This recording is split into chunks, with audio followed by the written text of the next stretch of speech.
So welcome again in Physics Within You for the segment Physics for You for undergraduate and postgraduate students.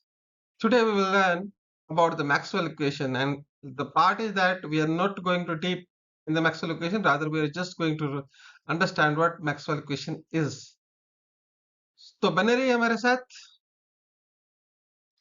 हम start कर रहे हैं EM wave की first video से, जो आपने लास्ट टाइम देखी होगी कि जब एक चार्ज पार्टिकल हमारे पास रेस्ट में है तो इलेक्ट्रिक फील्ड जनरेट करता है, जब वो मोशन में है यूनिफॉर्म वेलोसिटी है उसकी तो इलेक्ट्रिक फील्ड और मैग्नेटिक फील्ड जनरेट करता है। और अगर वो वेलोसिटी उसकी नॉन यूनिफॉर्म होगी यानी कि अंडर एक्सेलरेशन आ गया या सर्कल में मूव कर रहे हैं, इलेक्ट्रिक मैग्नेटिक फील्ड के साथ इलेक्ट्रोमैग्नेटिक फील्ड का जनरेशन भी हो सकता है।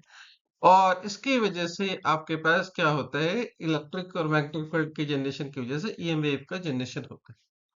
तो इन सब के जो बेसिस थे हमने बताए थे, Coulomb law, Gauss law in electrostat and magnetostat, फिर लेंजस फैराडे लॉ, एम्पियर जो आपका लॉ था जिसको मैक्सवेल ने करेक्ट करा, तो मैक्सवेल एम्पियर लॉ जिसे हम कहते हैं, ये था। और साथ में हमने एक और बात करी थी क्वांटम थ्योरम की।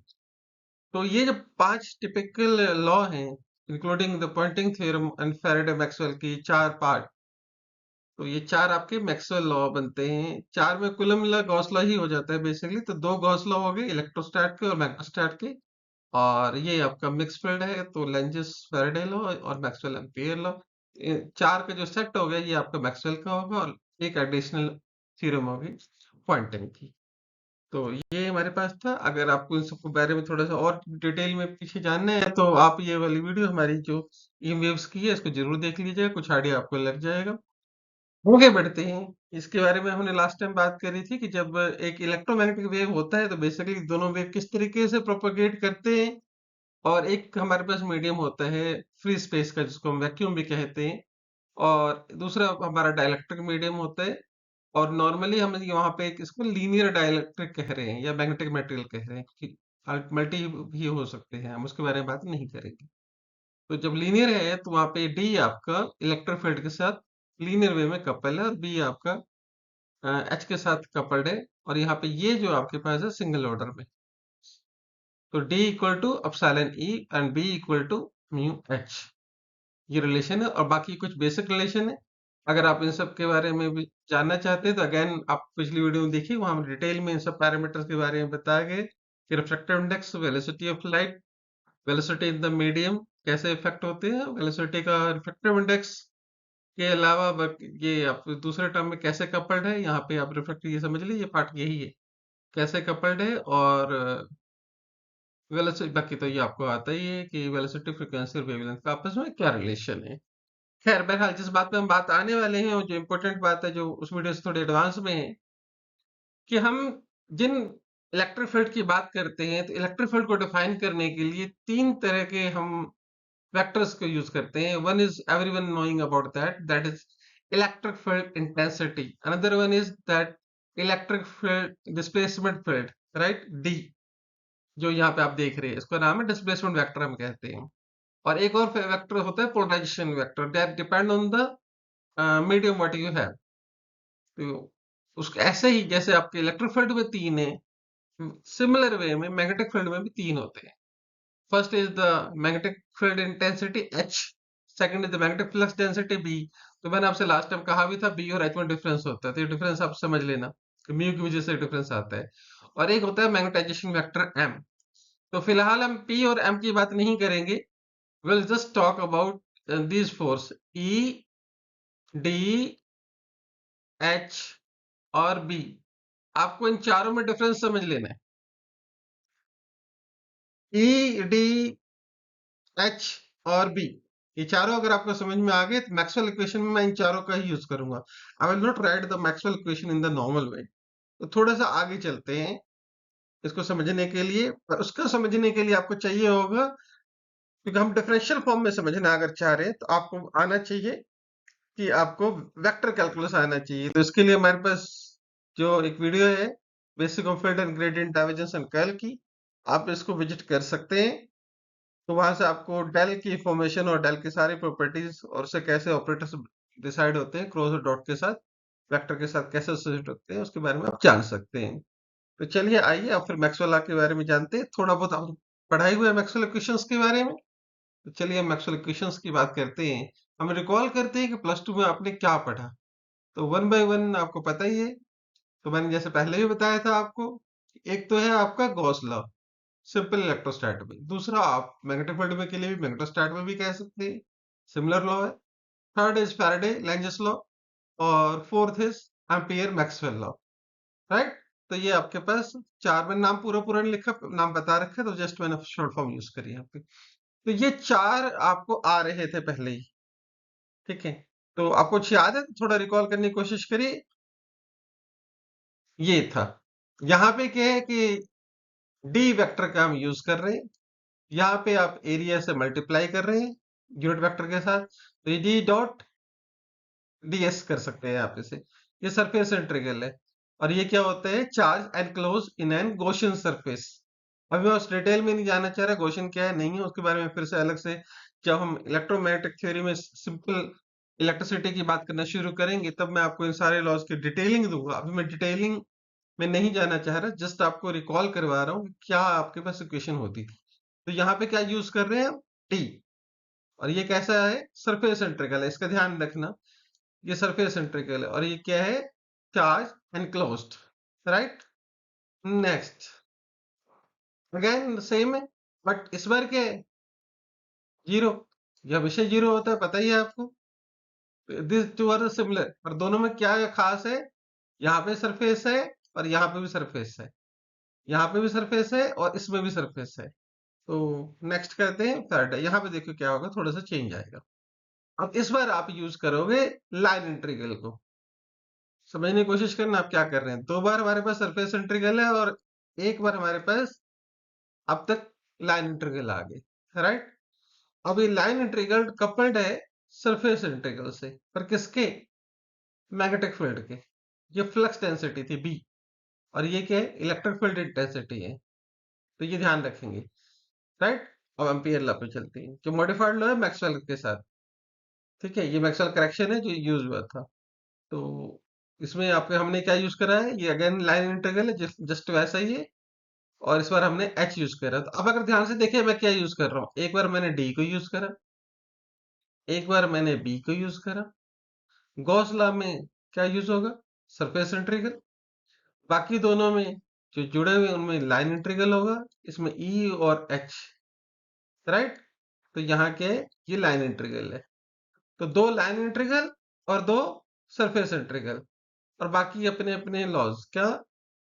क्यू यहाँ पे जीरो, पता है कि मोनोपोल एग्जिस्ट नहीं करता है। और यहाँ पे आपके पास रेट, ये क्या है ध्यान से देखेंगे, ये मैग्नेटिक फ्लक्स है। क्वांटिटी क्या बनी? मैग्नेटिक फ्लक्स है। आप इसको ध्यान से समझिए। तो ये कहानी यही है जो आप वहां से करके आए थे, कि यहाँ पे मैग्नेटिक फ्लक्स जो चेंज होगा आपके पास, 5b से लिख रहा हूँ इसे। ये मैग्नेटिक फ्लक्स है, तो rate of change of magnetic flux, this quantity is called magnetic flux 5b।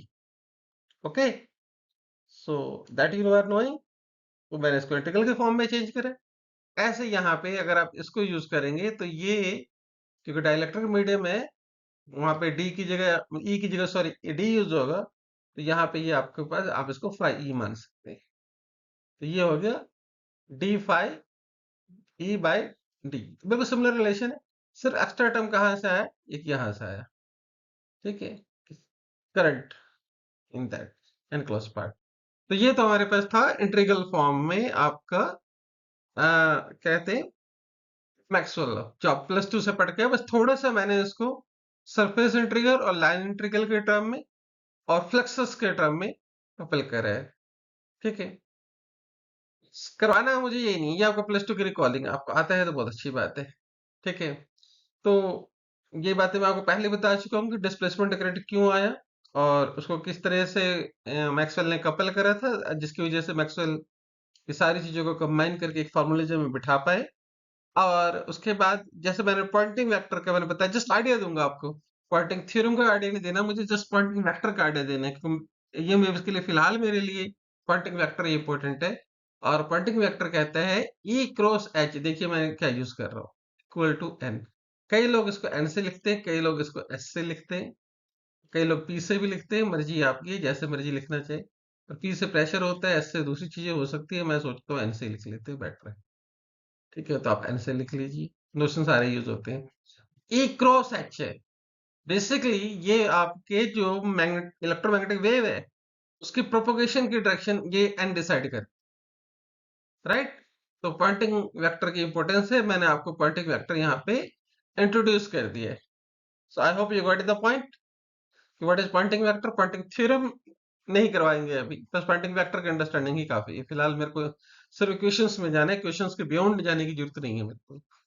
अब मैं इन सब को डाइवर्जेंस और कर्ल की जो प्रॉपर्टी है, जो अब तक आपने मैथ वाले जो वीडियो था उसमें समझ लिया होगा, तो सिर्फ उसमें कन्वर्ट करना है। अब कन्वर्जन में आप इधर देखिए ये क्या है।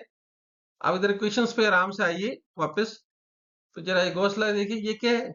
ये है आपका सरफेस, राइट।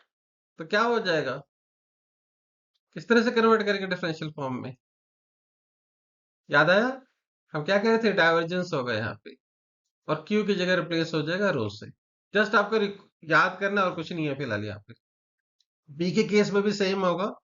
तो ये डाइवर्जेंस ऑफ वी आप बनाएंगे और इक्वल टू जीरो कर देंगे। यहाँ पे चार्ज होगा, डेंसिटी के टर्म में कर रहे हैं ना। और यहाँ पे क्या है, लाइन इंटीग्रल है। और ये क्या है आपके पास, फिर से सरफेस इंटीग्रल है। बस आपको तो इसी टर्म में सब कुछ करना है। तो सरफेस इंटीग्रल है, तो मैंने आपको वही फाई का बताया है साहब। तो curly B by curly T, right. और ये लाइन इंटीग्रल है, ये कर्ल में चेंज हो जाएगा। यहाँ पे भी लाइन इंटीग्रल है, ये अपने कर्ल में चेंज हो जाएगा। और इसकी जगह पे फिर आप सिंपल डी यूज कर डालोगे, तो डी वेक्टर हो गया। और आपके साथ ये आई की जगह पे यहाँ पे जे यूज हो जाएगा। तो ये सिंपल सा एक डिफरेंशियल फॉर्म का अंडरस्टैंडिंग था। मैक्सवेल क्या इक्वेशन क्या है, उसकी फिजिक्स क्या है, अभी हम उसके बारे में बात नहीं करें। मैं बार बार आपको इस बात को एम्फसाइज कर रहा हूँ कि I am not going that part. मुझे बस एक ही पर्पस है, ये मुझे मैक्सवेल इक्वेशन आपको डिफरेंशियल फॉर्म में लर्न करवाना है। तो उस तरफ चलते हैं। Poynting vector, I hope you understand, simple E cross H है। तो ई क्रॉस एच करके आप वेव की डायरेक्शन को, प्रोपगेशन डायरेक्शन को समझ सकते हैं। तो चलते हैं आगे। इस बार जरा ध्यान से समझिए कि मुझे रिकॉल, मैंने कहा रिकॉल करना था। तो इम्पोर्टेंट पार्ट क्या था, आपके पास चार वेक्टर है। आपको आपको एक कागज और पेन लेके बैठना होगा and write this D B E H in a line. याद रहेगा, डी बी ई एच, डेबे करके याद कर लीजिए। कर लिया आपने? अब आपके पास क्या है, डेल ऑपरेटर है, एक बार डाइवर्जेंस फॉर्म में और एक बार कर्ल फॉर्म में। तो पहले दो पे डाइवर्जेंस फॉर्म अप्लाई कर दीजिए, दूसरे पे कर्ल फॉर्म अप्लाई कर दीजिए। ठीक है, सिंपल कहानी है। तो ये इसके साथ हम करेंगे। मैं आपके लिए यहाँ पे अपने साथ कर रहा हूं मैं यहाँ पे। तो यहाँ पे मैंने क्या कहा, यहाँ पे आप करिए डेल डॉट, वेक्टर हम नहीं लगा रहे, लगाना चाहिए, चलो चलो लगा लेते हैं। दूसरे में क्या करेंगे आप, डेल अगेन डॉट, यहाँ पे क्या करेंगे, डेल क्रॉस ई, और यहाँ पे क्या करेंगे, डेल क्रॉस एच। तो आपको जैसे मैंने यहाँ बताया आपने वैसा कर लिया। ठीक है ना। अब ये इक्वल टू क्या है, चार्ज डेंसिटी की। चार्ज एनक्लोज होता है तो टोटल वॉल्यूम से कर देंगे तो चार्ज डेंसिटी आ जाएगा। यहाँ पे मोनोपोल एग्जिस्ट नहीं करते मैग्नेटिक फील्ड में, तो जीरो हो जाएगा। और इसके बारे में आपको पता ही था, ई और डी के बारे, यहाँ एच के बारे में क्या करा था यहाँ पे। तो यहाँ पे हमने करा था जे प्लस करली डी बाई, करली है ये, करली टी। और यहाँ पे क्या करा था, माइनस करली बी बाय करली टी। तो जरा ध्यान से समझिए, ये बी इधर आ गया, ये डी इधर आ गया। ठीक है ना। तो आपको ये याद हो गया। अब याद करने का तरीका फिर से वही है। अब एक करिए, काम करिए, दो बार आप लिख लीजिए डॉट। ठीक है ना, दो बार मैंने लिख लिया डॉट, राइट। जैसे जैसा कहता रहा हूँ, कागज पे ब्लैंक पेपर पे रखिए अपना, उस पर लिखिए, दो बार लिखिए डॉट, और दो बार करिए क्रॉस। ये तो कर सकते हैं। डॉट मीन्स मैंने क्या कहा था, डी बे, डाइलेक्ट्रिक के लिए ये यहाँ पे डिस्प्लेसमेंट वेक्टर है, यहाँ पे क्या आएगा, मैग्नेटिक फील्ड आ जाएगा, फ्लक्स वाला, फ्लक्स डेंसिटी आ जाएगी, यहाँ पे क्या आ जाएगा, इलेक्ट्रिक फील्ड इंटेंसिटी। तो देखिए फील्ड इंटेंसिटी इलेक्ट्रिक फील्ड की और मैग्नेटिक फील्ड की कर्ल में आ रही है, और बाकी दो जो उसके एसोसिएटेड वेक्टर्स है अलग से आ रहे हैं। इसमें क्या आएगा, रो, इसका क्या आएगा, जीरो, इसका क्या आएगा, करली बाय करली टी, ये माइनस है, बी के साथ, और उल्टा ई के साथ बी और एच के साथ डी, राइट। तो यहाँ पे आप ये कपल कर सकते हैं करंट डेंसिटी के लिए, जो एक्स्ट्रा टर्म एसोसिएटेड थी, ये वाली आपकी इसको वेक्टर के साथ लगा लेती है। तो ये आपको ये रिकॉल हो गया। तो ये आपको बार बार ऐसे लिख के 5-6 बार, जो मैंने कहा कि आप पेपर ले पे सिर्फ आपने क्या करना है, ध्यान रखना, 2 बार क्या आएगा, डॉट, 2 बार क्या होगा, क्रॉस, फटाफट जब भी एग्जाम है आप 5-6 बार करोगे वैसे याद हो जाएगा आप। पहले इलेक्ट्रिक फील्ड, फिर मैग्नेटिक फील्ड, फिर इलेक्ट्रिक फील्ड इंटेंसिटी, और फिर मैग्नेटिक फील्ड इंटेंसिटी। बस इस तरीके से आपको करना है, ये करते ही आपका काम हो गया। उसके बाद धीरे धीरे आपका रिकॉल अपने आप हो जाएगा। यहाँ पे रो आता है, यहाँ पे मोनोपोल एग्जिस्ट करता है, सॉरी एग्जिस्ट नहीं करता है इसलिए जीरो आएगा। ये flux, rate of change of flux था, इसलिए यहाँ रेट चेंज आएगा। फ्लक्स की जगह वेक्टर खुद हो जाएगा, क्योंकि कर्ल में चेंज करने के बाद सब रिप्लेस हो जाते हैं। और इसमें सब कुछ वैसा ही रहेगा, इसमें फ्लक्स, इलेक्ट्रिकल फ्लक्स की जगह पे क्या हो जाएगा, करली डी बाई करली टी, यानी कि rate of change of flux की बजाय rate of change of displacement आ जाएगा। तो ये आपके पास मैक्सवेल लॉ का सेट है। यही बार बार आप 5-6 बार लिख के करेंगे, आप इसको 5 to 6 टाइम बिना देखे आप लिखना, आपको ये वैसे रिकॉल हो जाएगा। और बाकी मैंने आपको बता ही दिया क्या, ई क्रॉस एच। अब ई क्रॉस एच क्या है, ये आपके पास पॉइंटिंग वेक्टर है। पॉइंटिंग वेक्टर का मतलब आपकी वेव किस तरफ मूव करेगी, आपको यहां से पता लग जाएगा। तो अगर मैं कहता हूं इलेक्ट्रिक फील्ड इधर है, राइट, और आपका मैग्नेटिक फील्ड इधर है, डायरेक्शन जो मर्जी बना दो आप, राइट। ई क्या हो, क्योंकि एच प्रोपोर्शनल होता है, आप एच कहो जो मना है वो कह लो, आपको कोई दिक्कत नहीं है यहाँ पे। वेक्टर के फॉर्म में तो बस इसका रिलेशन होगा कुछ। सो दैट्स इम्पोर्टेंट, वही इम्पोर्टेंट है खास।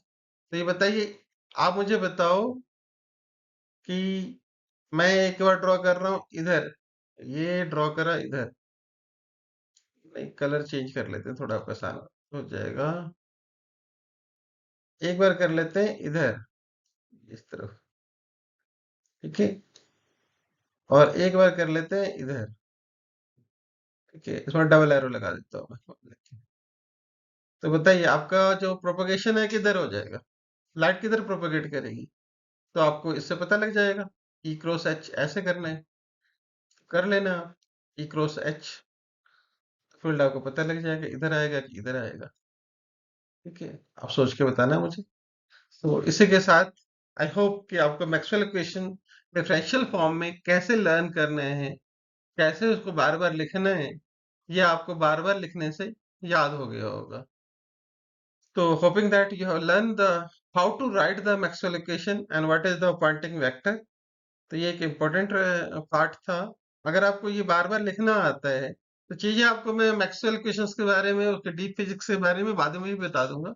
वही बस ये है कि फिजिक्स यूज करके आपको उनके वेक्टर फॉर्म को यूज करते हुए आपको डिफरेंशियल फॉर्म में उसको लिखते हुए आना चाहिए आपको, ठीक है। तो आप होपफुली इन सबको अच्छी तरह आप याद कर गए होंगे, ठीक है। दो चार एक पेज पे प्रैक्टिस करेंगे, 5 से 10 बार करेंगे, आपको ये रिकॉल हो जाएगा सब कुछ।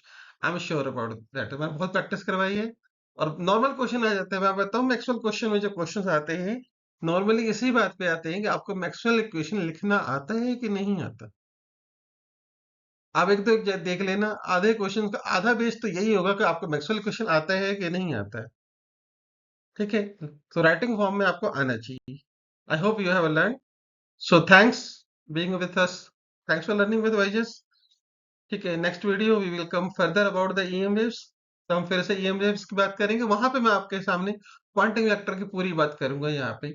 तो उन सब के बारे में डिटेल बताएंगे, इसीलिए मैंने आपको क्वांटम वेक्टर बता दिया थ्योरम्स पे जाने के लिए, और मैक्सवेल इक्वेशन समझा देगा। ये मेरा बार बार का टूल है, आप समझ पाएंगे तभी इसे कर पाएंगे। तो थैंक यू।